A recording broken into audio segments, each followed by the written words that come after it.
ఏదో విషయం మాట్లాడడానికి ఇంట్లో కూర్చొని మాట్లాడదామని నాన్న లోపలికి తీసుకువచ్చి కుర్చీ వేసి కూర్చోబెట్టారు.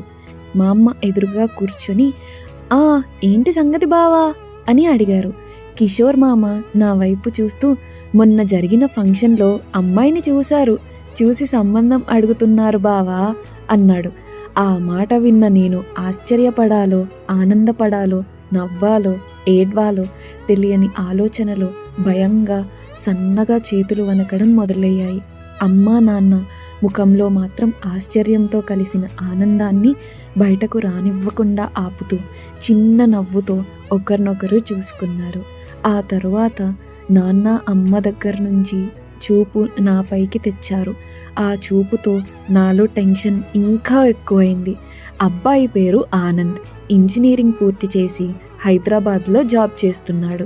అబ్బాయికి ఒక అక్క చెల్లి ఉన్నారు. అక్కకి పెళ్ళైపోయింది. చెల్లెలు కూడా ఇంజనీరింగ్ చదువుకుంటుంది. తల్లి ఇంట్లోనే ఉంటుంది. తండ్రి ఆర్మీలో చేస్తూ రిటైర్ అయ్యాడు. విజయవాడలో సొంత ఇల్లుంది అని చెప్పుకుంటూ వచ్చాడు. నాన్న అంతా విని పెద్ద కుటుంబమే, మరి ఎంత కట్నం ఆశిస్తారో, వాళ్ళు అడిగినంత నేను ఇచ్చుకోలేకపోతే అని సందేహంగా అడిగాడు.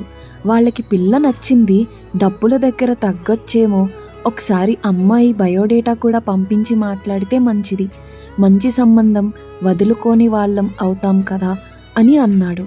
అలా మాట్లాడి సరే బావా ఓకే అంటే అబ్బాయి ఫోటో బయోడేటా పంపిస్తా, అమ్మాయితో మాట్లాడి సాయంత్రానికి ఏ విషయం చెప్పు అని బయలుదేరారు. మామయ్య వెళ్ళిపోయాక భయం మొత్తం దిగి ఒక నిట్టూర్పు విడిచి, నాన్న నాకు MBA చేయాలనుంది, స్కాలర్షిప్కి అప్లై చేశాను, మీకేం ఇబ్బంది ఉండదు, స్కాలర్షిప్ శాంక్షన్ అయితే చదువుకుంటా, లేకుంటే మీరు చెప్పినట్లే చేస్తా అని బ్రతిమలాడినట్లు అడిగా.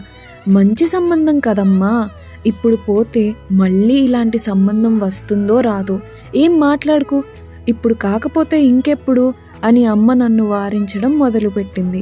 నాన్న ముఖంలో ఒకలాంటి భావం, అది సంతోషమో బాధనో బాధ్యత వల్ల బరువో నేను అర్థం చేసుకోలేని పరిస్థితి.